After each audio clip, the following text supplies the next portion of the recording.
the issue of the Supreme Court. So now the Supreme Court has done something. What has been going on? There's a talk of judicial reform. They've been talking about this for a long time. About there are issues with the Supreme Court. It seems to be quite activist. It seems to also it's self-choosing. It's a little bit different than, let's say, courts work in the rest of the Western world. And they recently had an issue. I think that they disqualified Aryeh Deri, who's the head of the Shas party, from serving as a minister in the Netanyahu government. Now, I say all politicians are crooks. In order to get that far in this business, you know that they're crooks. You know all of them are corrupt, and it's a matter of public knowledge. I think that Deri is an ex-con. They're saying, oh, how can any ex-con, etc., serve in this? And he had a plea bargain and everything, and he said, I won't let me out of jail, and I won't, or you don't sentence me, and I won't serve as a minister. And then he went and did. So he violated his plea bargain. So they're all crooks. And of course, it is fairly clear that we should not be picking people like that to serve in the government, even Knesset, or let alone anything. They shouldn't have any of the public trust. But then again, and that's why you can understand why people were protesting and wanted the Supreme Court to do something about this. But then again, the Supreme Court's a little bit activist. You know what I could have said? Is that good? The Supreme Court did well. Now they should have a ruling. Someone should petition that Netanyahu should also not be a minister in the government. He shouldn't be prime minister. And once the Supreme Court's disqualifying Netanyahu from being prime minister, they should disqualify the Likud, Shas, and UTJ parties from serving in the Knesset even, if the Supreme Court could do that. And of course, it's sarcastic. Why? Because the Supreme Court shouldn't be involved in this in Western political philosophy. They say about how a court should not have any decision regarding the sword and the purse, making war, and issues of money, taxation, and budget, etc., should not be the purview of the courts. That's just not what they're meant for. There's a division of powers. So it's a little bit crazy. But all this talks about, like I said, Western political science and philosophy. And that should govern, let's say, proper Gentile nations, B'nai Noach. But that's not true for Jews. God is a higher standard for Israel, and we're supposed to keep the Torah law.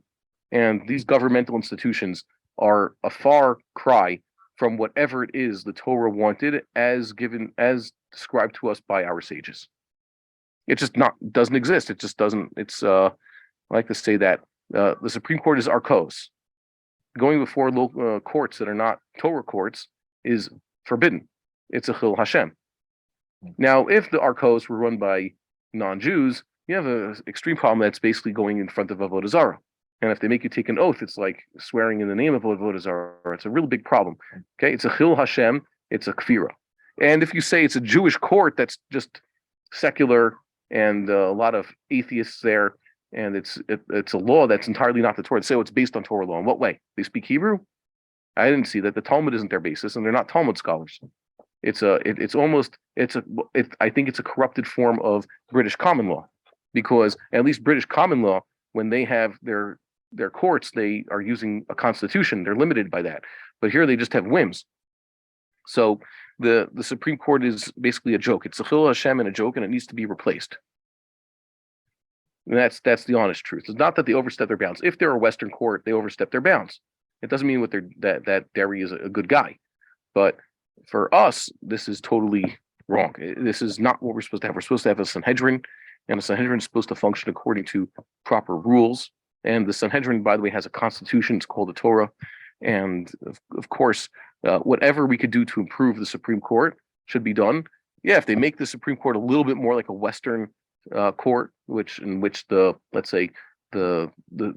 process of placing judges and justices on the bench involves the elected representatives, that would be an improvement. But what does it matter? It's still arkos. It doesn't really help. So when asked me, are you anti-state? I said absolutely not. It's just we're just a hop, skip, and a jump away from the state of Israel as it exists and its governmental system from becoming one of Torah, if the right people are involved and they do the right thing. That's all it is. Like I said, Am Yisrael always has leadership. Like Moshe Rabbeinu said, Am Yisrael can't be like a sheep without a shepherd. Whoever's on top is on top, and that's the king, and that's the one who has power. You either end up with a Shmuel or Yiftach. Make your choice. So people who are deserving, they get the leadership they deserve. They get a Shmuel Navi or a Moses of similar stature. And if not, they get a Yiftach or a Samson. That you get what you deserve. We would like to encourage our viewers to share these videos with friends and send in your responses. If you would like to obtain Birkon Nusach Eretz Yisrael or invite the rabbi for a speaking engagement, please email us at office@machonshilo.org.